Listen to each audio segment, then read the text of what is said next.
Përshëndetje and welcome to Inside Albania with me, Alice Taylor. Today I'm joined in the studio by Endri Shabani. Now, Endri has been part of Albanian political life for many years, first as an activist, then as part of Nisma Thuria. He's run in elections and now he has been appointed as Albania's Ombudsman. We're going to be discussing his past, his current situation and the future of the country in this interview. Endri, welcome to Inside Albania. It's a pleasure to have you here today. Thank you. I'm honored to be here. We've known each other for years. As long as I've been in Albania, you know, our paths have crossed through protests and obviously working as a journalist. So I'm happy to have you here for an hour today. And I have many questions I want to ask you. But like with every interview, I want to start at the beginning. And in the typical Albanian way, where are you from? But where are you from originally? The typical Albanian way is like, how much are you paid? That comes later. That's the next question. Basically, I'm from Tirana. My grandparents are from Zalher, which is a village very, very close to the city. They had this relationship that was not approved by their families. So they moved from the village to the city. It was after the Second World War, so the city was developing, so they thought to build their life here. And my father was born here, and then I was born here as well. Which part of Tirana did you grow up in? It's the neighborhood number 1, according to the divisions. It's Ali Demi. My neighborhood, the best neighborhood. It's the best neighborhood. It was very rich in social connections, very rich in understanding human nature, but very poor nevertheless. Yes. And it's interesting because I wasn't aware how poor we were until I went to high school. So I went to Harry Fultz High School, where back then all the elite of Albania would bring their kids. And by comparison, over the night I felt poor. But I was never aware in my own neighborhood, because in a sense that was the economic situation of the entire neighborhood or entire building in which I was living in. So that made me very conscious about social class. That made me very conscious about economic disparities that also were developing in Albania, because we're talking early 2000. And so basically, Albania transitioned from the centralized economy, where everybody was equally poor, to this free market economy and new divisions and new separation and new stratas were being developed. And I perceived that, but from the losing end. Yes. From the end of basically understanding what it really means to be on the side of the citizens that cannot have equal access to public services. So it wasn't just, sorry, I just dived in. No, it's okay, it's fine. About this. It wasn't just a lack of means. It was lack of access. Yes. Lack of fairness, lack of competition as well. So you couldn't compete equally with the children of the elites, because somehow they had more chances. But you did. You went to Harry Fultz School and then you went to Oxford. How did you overcome that barrier which separated you and many of the people from the neighborhood you grew up in and that sort of elite system? That's a question that that keeps me up at night, right? In a sense, why me? Because I'm the first in my extended family going to university. And let alone going to Oxford and actually getting a master's and a PhD from Oxford. It was a mixture of both. It was a mixture of luck, in a sense that although I was born in this poor neighborhood, it was the beginning of this transition. So everybody went to the same school. So I went to the same school with children of ministers, and the social capital was still there. So we didn't have separated neighborhoods as we do have now. So we live very close to a separated neighborhood, guarded neighborhood, private schools, where children of two workers, as it was my case, would never meet the child of a minister. So in that sense, I was lucky that I lived in a time when these things were possible. Also, I lived in a time when I could apply and compete to go to university, which wasn't very easy before 1990. But also was lucky to get scholarships. The fact that scholarships even existed. So I got like 5 important scholarships throughout my education. The last one from the University of Oxford, which is called Clarendon Scholarship. Yes. You don't even apply for that. So the university, based on your university application, picks what they think are, who they think are the most prominent candidates on that field. Was politics something you always saw yourself doing, you know, when you were a young boy, before going to Harry Folt's, for example, in your regular school in Ali Demi? Was it something you always wanted to do, or was it something that came about as a product of your struggle and your journey and the things you had to overcome? It was a mixture of both. So when I reflect, I always was vocal. I always thought politically. I wasn't aware when I was 10, but I would speak up. So I wasn't somebody who would basically shy away from confrontation with the authority or coming with ideas how to reform the school. So I was elected representative of the class when I was in the 4th grade. It was actually, back then, it was the first project that we had of student governments, pupils' governments. So I got elected as class representative. And I've been throughout my life until the end of the education. So basically, every single year, wherever I was representative of class or representative of school, or then the leader of the National Youth Parliament later on. So there were signs, like me at school, I was always the narrator in every school production, always the one doing the moderating and the talking, you know. It looks like this decision was made actually very early on. So, but then, as you grow up and life experiences actually shape you. So there is one life experience that for me, actually, so my best consultant is my 10-year-old self. So it was 95, my dad was sick. So he went to a hospital to get a surgery. And we were very poor. I didn't know I would feel this. It was an unexplored memory. That's the best type. So we were very poor, and we didn't have money to pay doctors. So basically, I know what it means to be on that side. Sorry, No, it's okay. I cannot carry on with this. But you get the idea. Yes. So basically, when even now as an ombudsman, especially now as ombudsman,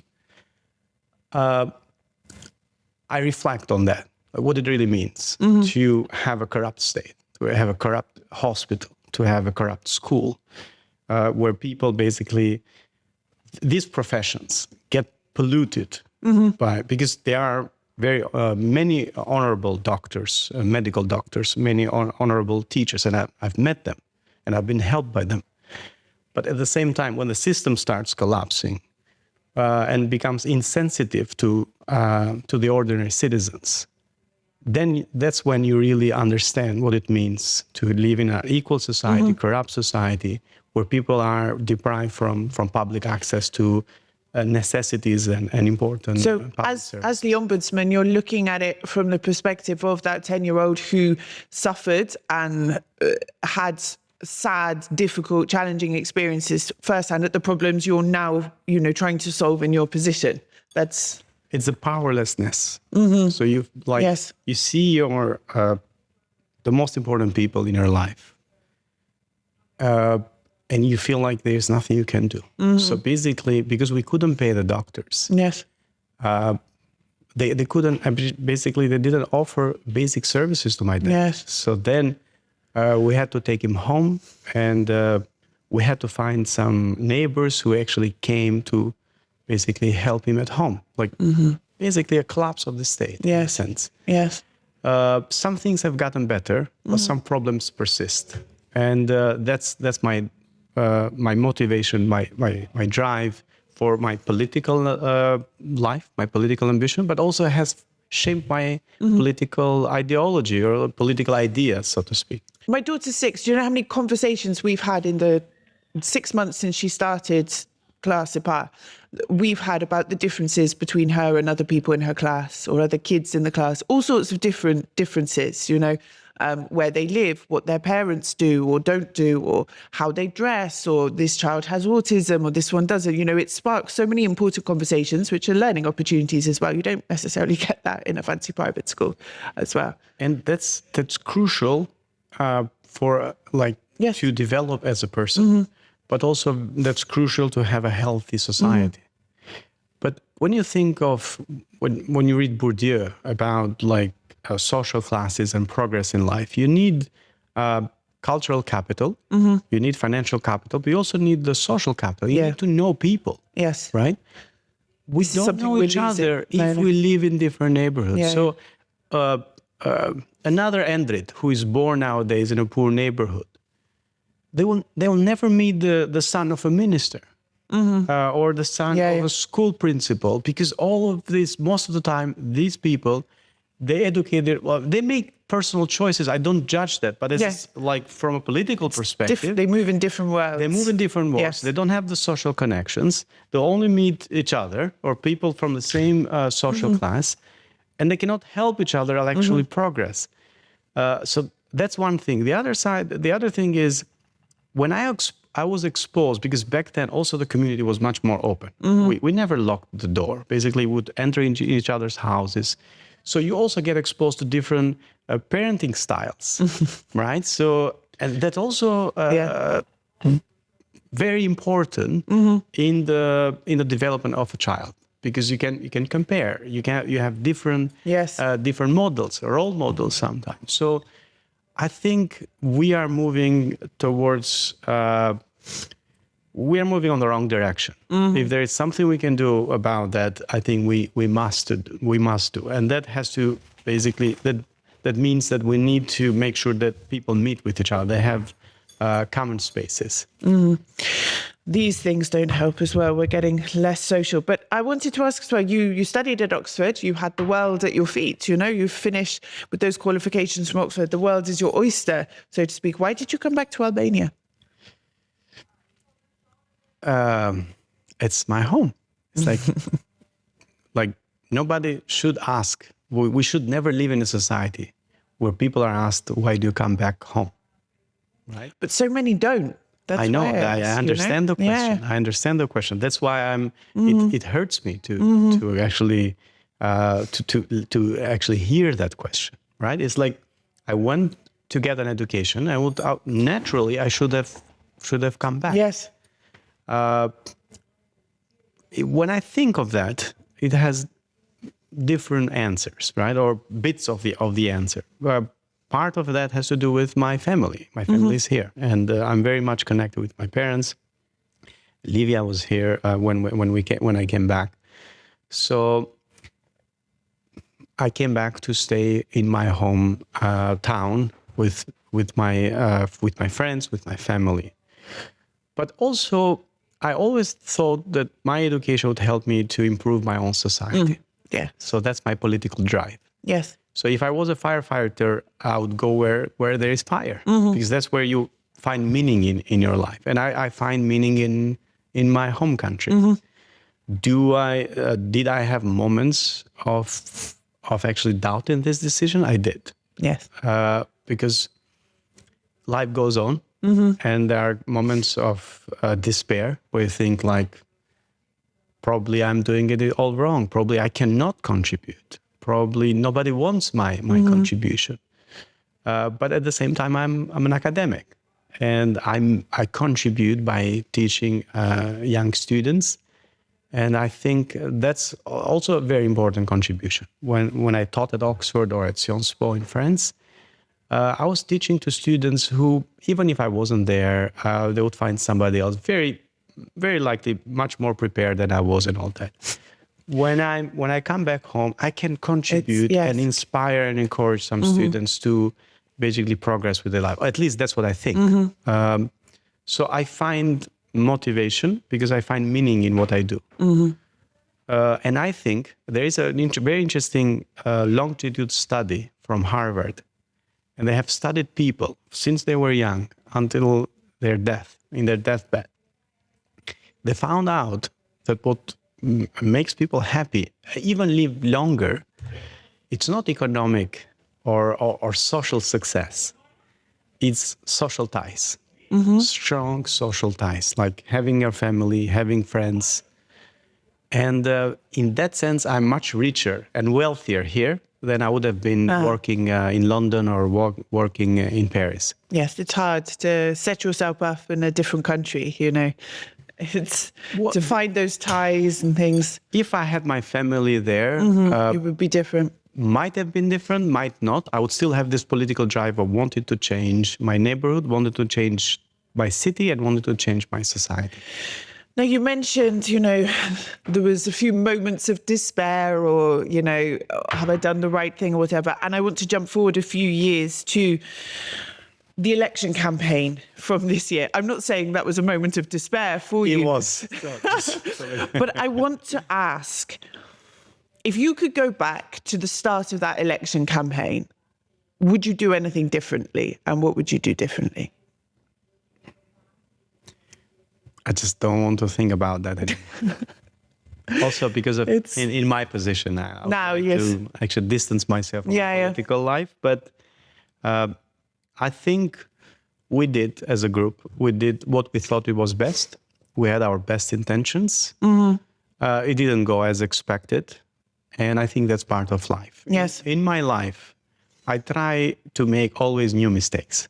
And that's very important. Because if you make old mistakes, it either shows that you are you never learn, like you don't reflect, or that you are ill-advised, or you basically are doing it you are not doing it inadvertently, you are doing it deliberately. But new mistakes we do, and we make new mistakes because we try new things, and we want to basically give an opportunity to ourselves, but also to other people. So in that sense, I would have probably done the same things, given that these were new mistakes, and I wouldn't repeat the same mistakes, if that makes any sense. Yes, no, it does. But I have to ask as well, and again, without compromising your position at the moment, the relationship between you and Avokatit Lapai, what went wrong, and how is your relationship now? But with Mr. Lapai, we met as activists. Yes. So we had this history of protesting together and being side by side in defending the public interest.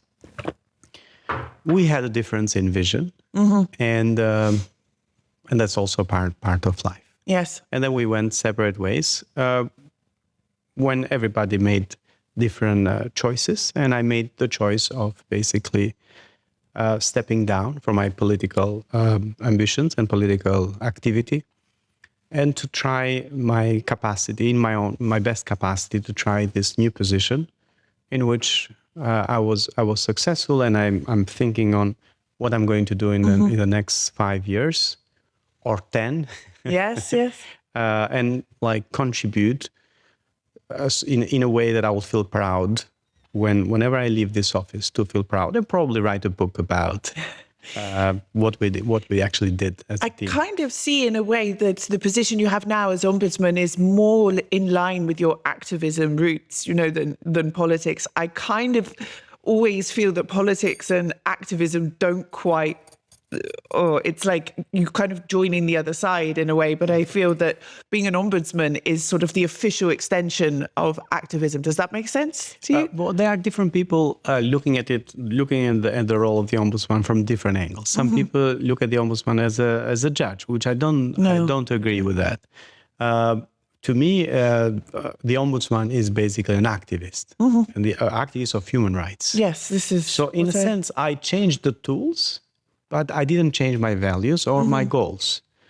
But again, there is debate. There are people looking at it from different angles, and I see that most of ombudsmen or ombudspeople around Europe, at least, they used to be ministers. They used to be members of parliament, vice ministers in the case of Kosovo, which means, in a sense, many people who they try to contribute through politics. At some point, they thought an institution like a People's Advocate or the Ombudsman allows them to defend human rights without trying to score political points, because that's the main difference. So it's neutral, independent, not... It's neutral in the sense I'm not trying to benefit politically. Yes, yes. But it's not neutral in actually facing the government or facing public authorities. It's neutral away from politics. It's not one side or the other. You're not against the government. You're not against the opposition. You're against what is wrong. That's the misconception, yes. that some people think neutrality in this case means being a judge. We are not like we are not there to judge. We are there to defend. Yes. We are there to fight for people who feel powerless, for my 10-year-old self, right, who goes to hospital and feel powerless and sees injustice, and there has nothing to do, like it has no tools to fight back. So that's what we're trying to do. So, but that's my understanding of this role, and that's my vision. So I'm trying to turn our institution into an activist institution of human rights, and sometimes even to fight for things that are not very popular, because this is very important. The constitutional democracy doesn't mean the tyranny of the majority. It never meant that. The constitutional democracy means the majority decides, but the rights of minorities are defended by the Constitution. And sometimes you have to stand up for some people who are in minority and face the pressure of demagogues who basically use the masses against or use minorities as scapegoat for all the problems they have. And then you have to stand up there. Politicians rarely do that, because politicians always think about numbers, they think about votes. So they would very rarely would they basically stand up for a minority, because that wouldn't be rational from a political perspective. But it makes sense from an activist perspective in standing up for your values and standing up for what is right. And actually, I wanted to ask you about this because there was a big hoo-ha. I can't remember exactly when it was. It was when the Tirana municipality wanted to give soft loans to people, and some of those included were members of the LGBT community. And I remember there was a big hoo-ha, and you had said something, and some of the LGBT organizations have said, but you're supposed to be our ally, and now you're selling out for votes. And you came back and said, no, I wasn't against the inclusion of them on the list. I was against making these people's names potentially public. Can we clear this up once and for all? And can I ask you as well, are you still an ally of the community? I met last week. I talked with them yesterday because they have another concern now where we are trying to contribute. Which has to do with the new law on gender. So I've always been an ally, and it's not being an ally, but basically being consistent with my values. Yes. So, but what happened back then, to be honest, I still think that. So the situation was that the municipality would have a database of people's sexual preferences as a way to basically give points. Which were meaningless because these points never meant anything. But the database was dangerous, in my perspective, given the level of security, of protection of data in Albania, where basically... Zero, non-existent. Every week there's something. So what would happen if this list gets leaked? First, why should the municipality know people's, or even ask people's sexual preferences? And then why should they record this? Yes. And so from my perspective, this was wrong. That's what I said. It was basically, as it often happens in this heated debate, it was brought out of the context. I said it also in writing so that people can go back and read it now. Yes. But that was my position. Yes, it wasn't against their inclusion, but it was about having a database of people's names and their sexual preferences. I mean... Yeah, it's dangerous. I think is dangerous. Yes. And I never want the government to actually collect this information. Now, are you confident this institution works properly, the Ombudsman, or walking into your role now, are you like, okay, we really need to improve things, we need to change things, I'm not where I want to be? Okay, so first, I'm biased, so I should start with that. I have this tendency to move furniture whenever I go to a hotel. I never get things I never accept things as they are. I have this tendency to move things around. So of course that I want to organize and change things there. But it's very important to recognize that there is a lot of work that has been done. Yes. So this is an institution that exists for 25 years. We handle like 9,000 complaints every year. So we have 70 people actually working every day, fighting for citizens who face the abuse of power from the government or other public institutions. So there is work being done there. Do we need to modernize it? Yes. So we need to digitalize the system because what are the goals that we have set? It was part of my platform when I ran, and I've shared now it with my staff. We want to shorten the time of handling a case. It takes now 200 days on average. Sometimes it goes 5 years. So imagine we have people who complained in 2021 and we still are investigating their case. Wow, yeah. To me, that's unacceptable. Of course. It's not only the fault of the institution, because it has to do with the government as well, so they are not responsive and all that. But again, it's unacceptable. Yes, of course. So I'm putting some deadlines, and the performance of everybody will be based on the speed of actually tackling and solving the problem. The second challenge that we have is we have a very low response to our recommendations. So statistically, from year to year and from the form of reporting, only 6 up to 26 of our recommendations actually get respected by the institutions, which means you need more power, but more behind you. The European Ombudsman has a 97 admission rate. So everything that they say, the institutions actually respect and do and follow. So I want to move from 6% to at least 60%, so that when we speak, things actually get changed. And for that, I'm ready to fight back. As an activist, I've sent 6 cases to a Special Prosecution Office. The Constitution gives us so much power as an institution, basically to audit the way how the government and how public institutions actually work, local government as well. So I understand that Ombudsman should be at the level of the Supreme Audit institution. So they audit and they protect the wallet of the state. We need to protect the integrity of the state, the democratic standards. They fight economic corruption. We should fight every other kind. But institutional, legal corruption and respect of human rights. So we will inspect institutions as much as the Supreme Audit does. We will report cases to prosecution. We will basically fight every corrupted official who abuses their power.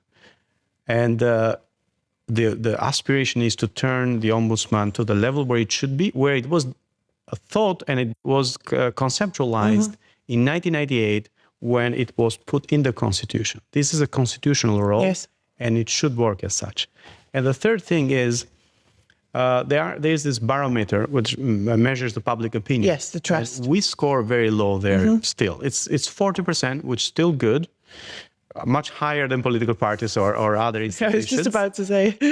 But there is no reason for us not to compete with SPAC and other institutions, because in a sense, you're doing similar work. You're doing even better. Which country has the most popular people in the country are prosecutors? Yeah. So that's not typical. So we can actually improve our public image. But in order to improve the trust of the people, we need to basically show evidence that we are working faster, we are working harder, and we are solving problems. So whoever is corrupted fears the Ombudsman. If that happens, I think we can gain the trust of people. I mean, I've used the Ombudsman before. It's been helpful, but it's seen definitely as a soft sort of power. They make their recommendations. Okay, good. Now what? And that is the public image that it has. So it's good that this is something you've recognized and want to address.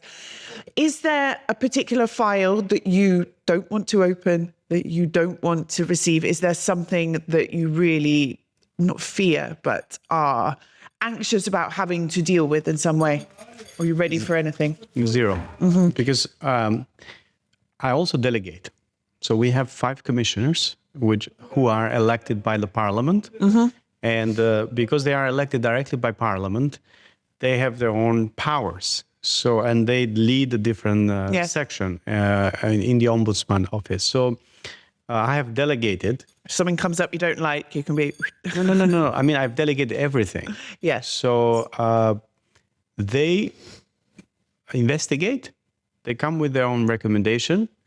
And basically, if I think that we should gather more data or basically do a much more serious work, I give my own comments, but I never intervene. Yes. So, and also make sure that they don't fear away, like they don't shy away, they don't fear the public institution. So I also exert pressure to them to do their job properly, but also protect them. Yes. That was the first thing I told them. I'll be your shelter from any political pressure, but you need to be the shelter of ordinary citizens. You need to defend ordinary citizens equally, regardless of their race, gender, sexual orientation, or social status. And I will defend your work. I will defend you. So I never intervene. Whatever they bring, we put forward. Now, I want to be devil's advocate here in a way and say, people have said and will say, you were elected by the majority. What happens when a case comes up that paints the majority in a bad light? Are you going, I think as a human, you would have a fleeting moment of, oh no, I have to go against the people who have put me in this position. How are you going to overcome that professionally? Because I think as a human, you would have a split second of loyalty almost, but obviously rationally you wouldn't. But how are you going to manage that? I understand. But first, I don't approach this as a personal institution.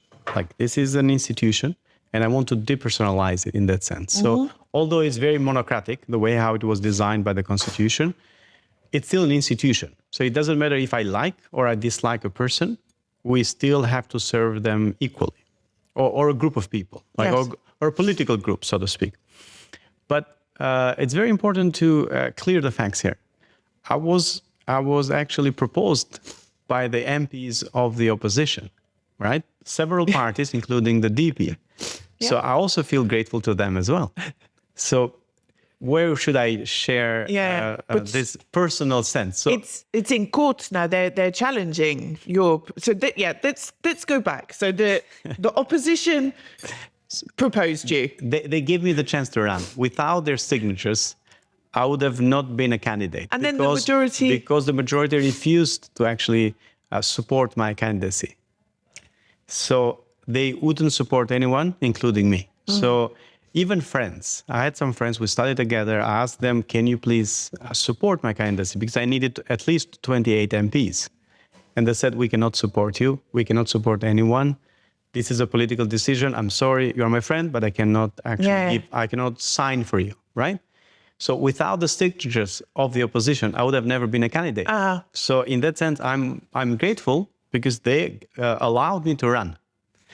On the other hand, you saw what happened. And I got the votes of the majority and some other small parties. So I got the support of everyone in that sense. But let's forget this. Tell me who would actually get elected, or who was elected in the past without the votes of the majority? Like, we've had three other ombudspeople, like 2 men and a woman. They also were supported by the majority. So if we actually think that getting the votes of the majority doesn't do the job, then we should change the way how the ombudsman is elected, because every ombudsman will be voted by the majority. Yes, they have. Right? That's how the Constitution has designed this institution. So I don't think I owe anything personal to anyone. That's the first thing. The second part is the way how I saw it. I thought that the majority just allowed the opposition to come forward with candidates, and we were several. We were 26 at the beginning, and then we were 6 or 7 at the second stage, and then elected somebody among them. Yes. Right? Which it doesn't come as a surprise if out of all these candidates, they would vote for somebody who wasn't strongly connected with Democratic Party, Yes, which is yes. their main competitor. Yeah. Arch rival. And somebody who comes from Oxford. So it wouldn't be like unexpected. Yes. Even if this was in France or Berlin, right, or Germany. I also thought that it was a responsible act because the ombudsperson should have been elected 3.5 years before. And there was this lingering of the process, which is key for an EU integration process. Of course. So we should actually act as an audit for the EU integration and the change in legislation in order to bring it according to the acquis communautaire. So they made this decision. I don't think they elected somebody so that they could abuse with their power. I didn't see it as such. So if that was in their mind, they would get disappointed. If they made this decision as a way to show like serious commitment to the EU standards and actually building a democratic state, then they shouldn't expect anything personal from me. Now, you said we were talking about what happened in Parliament. You said, let's leave that for now. But let's go back to that for a second. You're not getting away with it that easily. There was a very iconic moment, wasn't there, where you blew the opposition a kiss. What was going through your mind then? Was it something you'd planned before? Was it spur of the moment? Like, what made you do it? I was very stressed. So it was a moment that nobody deserves. Right? That was supposed to be a ceremony. I was elected a week ago. That was supposed to be a ceremony. I was supposed to give a speech. I had my family members in the gallery. So I was prepared for a ceremony, and then you saw what happened. Yes. And I mean, for those who don't know, it devolved into chaos. Chaos. There was fumes there. They were hitting with bottles and water and all this stuff. So I was trying to basically cool everybody down. And this was a salute. Actually, there are 2 things I usually do. This is one, like the blowing a kiss or the V sign. I was going to say there's a third, but you can't do that on TV. Well, this No. The It's third, a laugh or cry moment. You could have reacted in several different ways under that pressure. So in Albania, when we actually are against somebody, we use the universal sign, right, with a hand. I didn't do that. Exactly.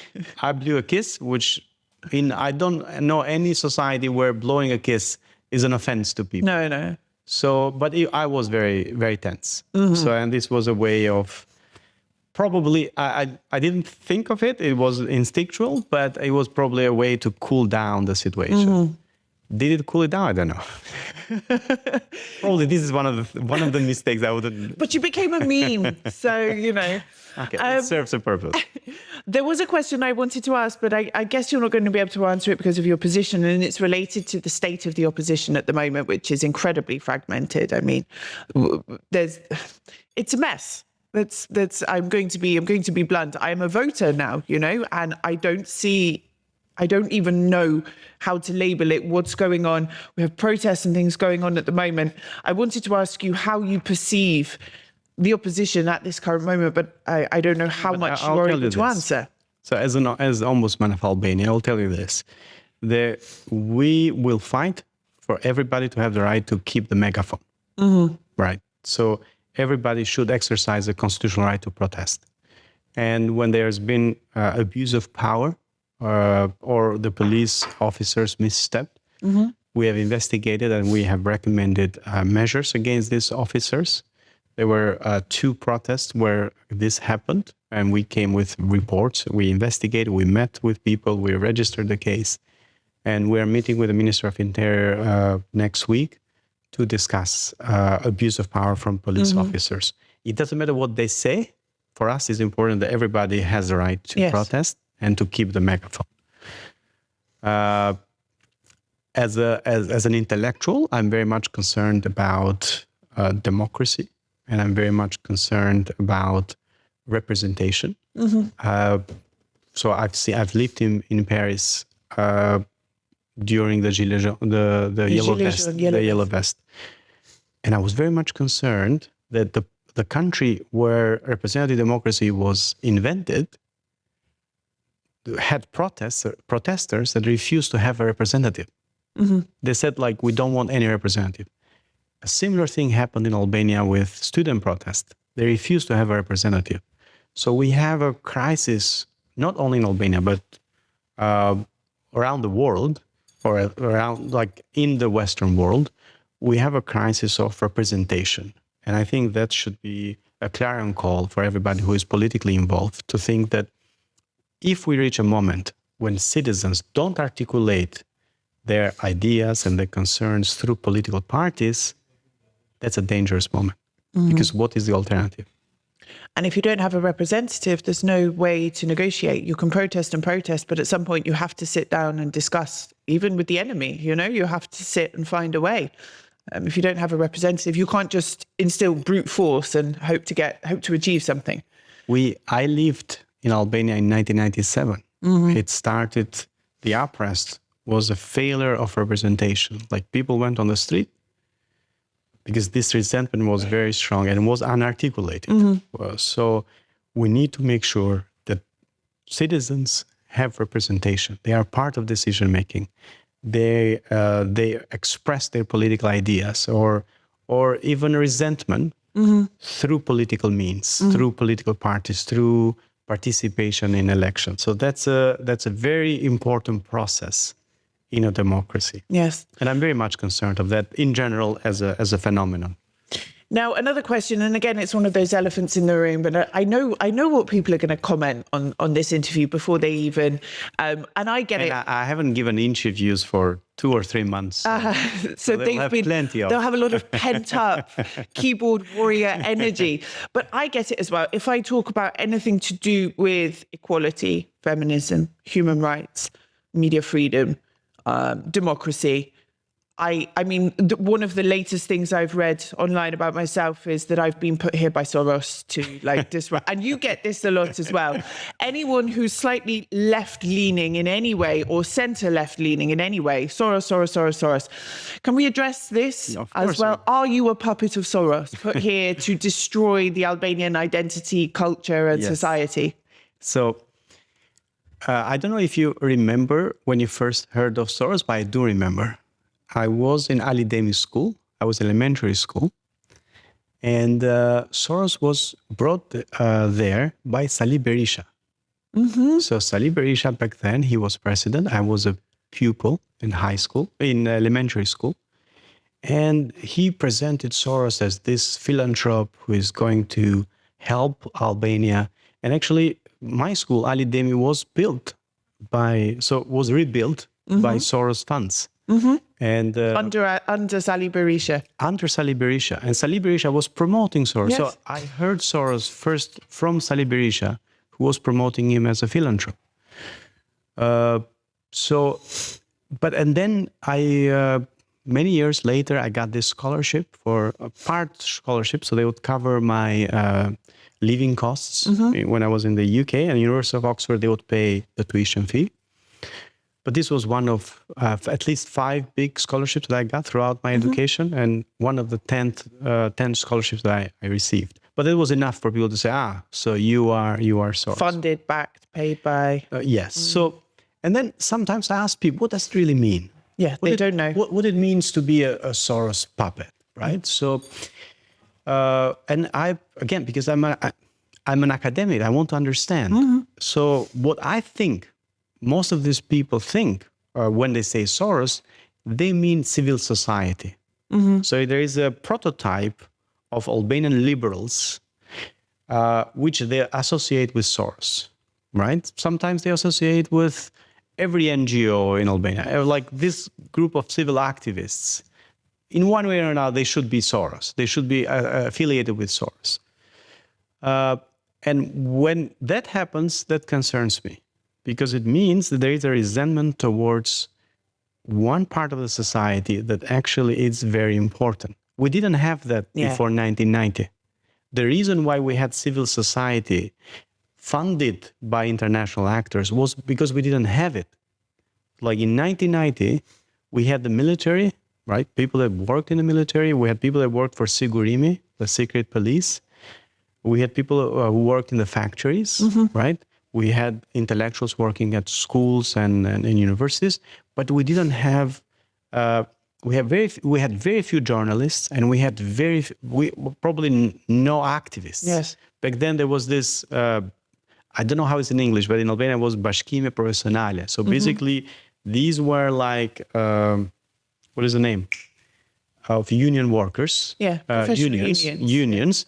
But they weren't really unions. They were an extension of the state inside factories. So we didn't even have that. We didn't even have unions that were there to actually fight with the state.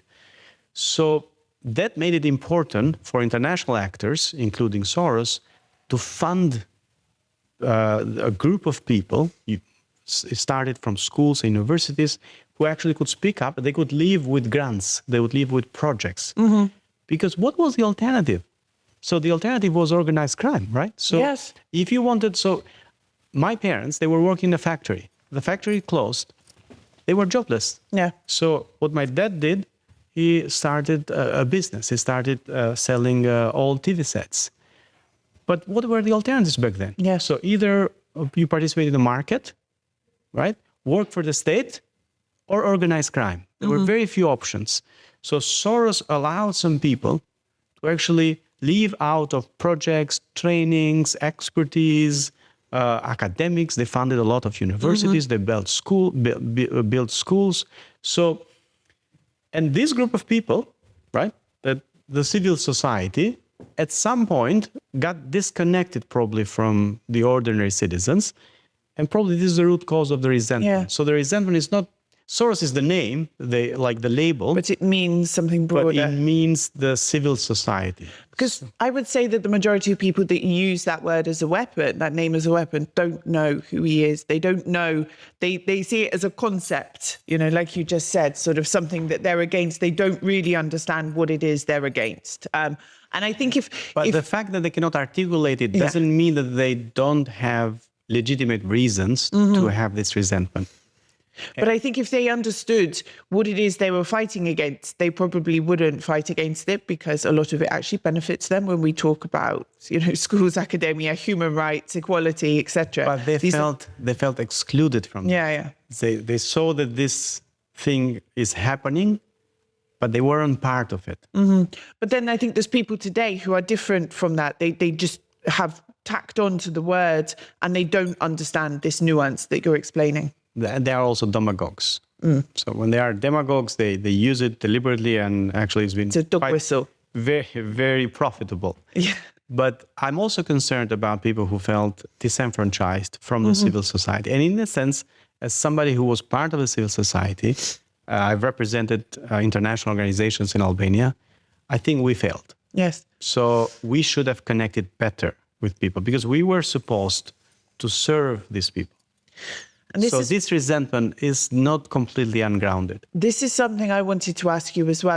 I remember 2017, 2018, 2019 protests, non-political, not the PD protests, but the civil society protests. I don't see a civil society like there was years ago. I don't see people with that passion, with that drive, with that hunger, with that strength, or even that desire to stand up anymore. It seems to have gone. A lot of people have left the country who were a part of those movements. I feel a bit bad saying it, but there was this real energy back then that I don't see today. I think I share the concern with you.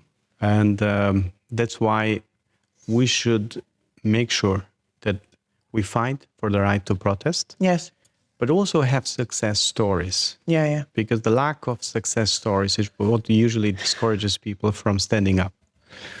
And we should also think that protests are only one way to actually articulate your anger or resentment or disappointment with the state. Collaborating with the Ombudsman might be another way, because we have an institution that is supposed to do exactly that. Yes. So on an individual level, but sometimes a systemic level, we can fight back and make sure that the substantial change comes. Not like, it's not just speaking up for that, it's not just like protesting for that, but actually bringing some change. And I'm very excited to actually use the institution for that purpose. Now, you've mentioned a couple of times during the interview your fiancée, Livia. Are you planning on getting married anytime soon? I'm being very Albanian. Are you going to have kids yet? You know, come on. Well, Livia is very dear to me. This year will be like almost 10 years together. I proposed her in a very private moment last year. We were in Oxford, and I had a boat, which was in Oxford we have these punts. Yes. And this is my favorite activity. So whenever Livia would come to Oxford, we would get on a punt, which you get for free from college, and we would be on the river. So that's where I proposed her last year. But she's in the UK now. She's pursuing a master's. So when she's back, we are getting married. Okay, so not yet. Another couple of years. No. It's very, very soon. Oh, very soon. Okay, Very maybe soon. this year. Maybe this year, maybe this year? next year. That's very exciting. I'm curious. I have to ask, how does your work in terms of your political battles, being in the public, dealing with the criticism and the attention that you have to deal with, has that ever impacted your relationship? And how do you manage that and the stress from it as well? Because that's a huge factor. When you're in a position like yours, even me in my position, there's a lot of stress sometimes, and you take it home with you, even if you don't want to. How do you manage these dynamics? So one of the reasons why not only I love dearly Livia, but also admire her, it's her temper. So if I'm like, I get angry and I get furious, she's always very calm, very supportive, very tolerant.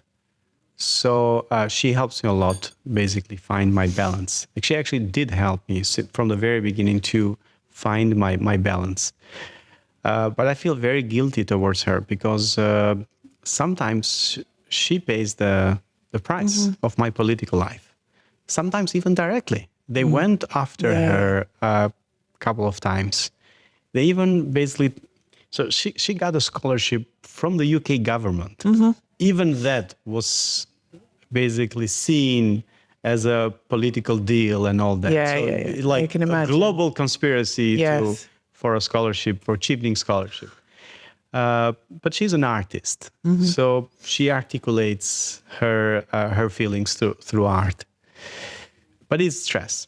But for everybody who gets involved in the public life, be that politically or even as a journalist, there is pressure that we actually pass on to our immediate family, including my parents as well. The good and the bad, it all has an impact. Has she ever turned around to you and said, you made a mistake, that was the wrong thing to do, or you should have done this differently? Does she put you right, perhaps, where you've made a mistake? Of course. You shouldn't have blown that kiss, you know? Livia is it's much more reserved than I am, and also very skeptical. So sometimes I'm naive. I'm so dreamy as a person that I'm borderline naive. And she pulls you back down to earth. She pulls me back. She says, like, well, like, get down to earth. You know, this doesn't work. And try to be more rational. She does that. And other times she actually gives me amazing insights, right? So she's an artist, but she uses political activism, but she doesn't have an education in political science or law. And from her angle, she sees things that you don't. Yeah. that Yeah. I'm surprised how, like, it was there and I didn't see it. So she gives me some insights that I'm amazed. So in that sense, she helps me a lot also understand things better from a completely fresh perspective. Who's your role model? Oh, I have a couple. One foreign, one Albanian would be my preferred. I have Fanoli as Albanian, and I've read everything about him, everything that he wrote, poems that he translated, Shakespeare when he translated it, and I admired his, like, he didn't have a successful political career, but he's a role model in many things. If I would have to pick one American, because there are a couple of, I do read political biographies. I like it, actually. I did it since I was a teenager. So there are a couple in the US, like Elizabeth Warren, and there are a couple of there, but none of them like tops Obama. Okay. I admire the way he thinks. Yes. And almost everything that he has produced. Even as a politician, as a writer, I've read his books. So if I would have two models, it would be Fanoli and Obama. I know this is not popular, like in Albania, the American politics, it's basically dividing people, but I've been exposed to Obama's work very early on, and I had always this constant admiration for what he does. And another question, your ultimate ambition, after however many terms you may serve as the Ombudsman, would you look to re-enter politics? Would you aim high, Prime Minister? I mean, what is your long-term plan and goal? Well, you think I'm lying, but I'm not thinking of any long term. I'm focused on my mandate now, which is, as I said, 5, maybe 10. Depends on how I feel and what the situation will be in 5 years. And I want to make sure that this first experience is something I'm proud for and proud at. And then I'm open to what is going to happen. I have to emphasize, I was very much disappointed by my political adventures. So probably in 5 years, I will forget that. Probably I will not. So yeah, either it's going to make you want to try again, or you're going to be like, no, thank you, no way. But I want to contribute. Yes. And I think in my capacity and with my ideas, through this institution, we can do very good work they will feel proud for. And in 5 years, again, I will write my book and spread the word. And my last question, in your role at the moment, if you had a magic wand to fix one problem right now, what would it be? Inequality. It hurts me so much. Even as an academic, when I was at Sciences Po, I developed this course, elective course, the politics of inequality. And then when I came back, I actually kept teaching that.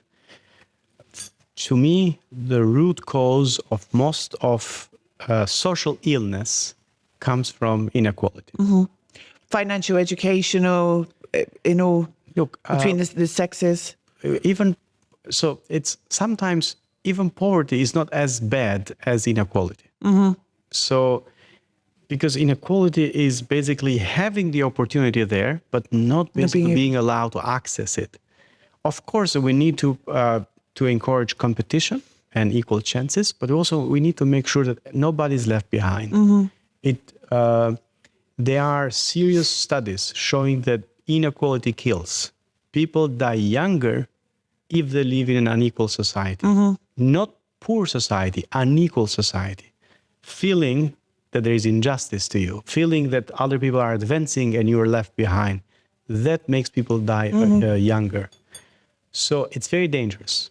And if I had a magic wand, that would be something I would like to basically change in Albania, because I think that would make Albanians happier and would make Albania a healthier society. You know, it's interesting. All these things, I see you as now you have the tools to fight the battles that the 10-year-olds couldn't. It's really interesting. It came as a surprise to me that, So I always thought intellectually, but articulating means that probably the wound is much deeper than I thought. Yes. Yeah. So in a I'm sense, glad we thank explored you. that. It was interesting because it gave me some context on you as well that I didn't have before. So, And it gave me some context of, of myself. my rates for therapy are very reasonable, you know. No, I'm joking. Thank you for sharing because, like I said, it gave me a context to knowing everything I already know about you, which I didn't have before. So I want to thank you for sharing that and for your time today. Thank you very much. Thank you so much for this interview. It's one of a kind, and I appreciate it. Thank you very much.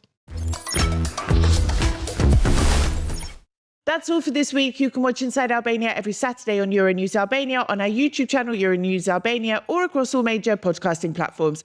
Until next time, mirë pafshim.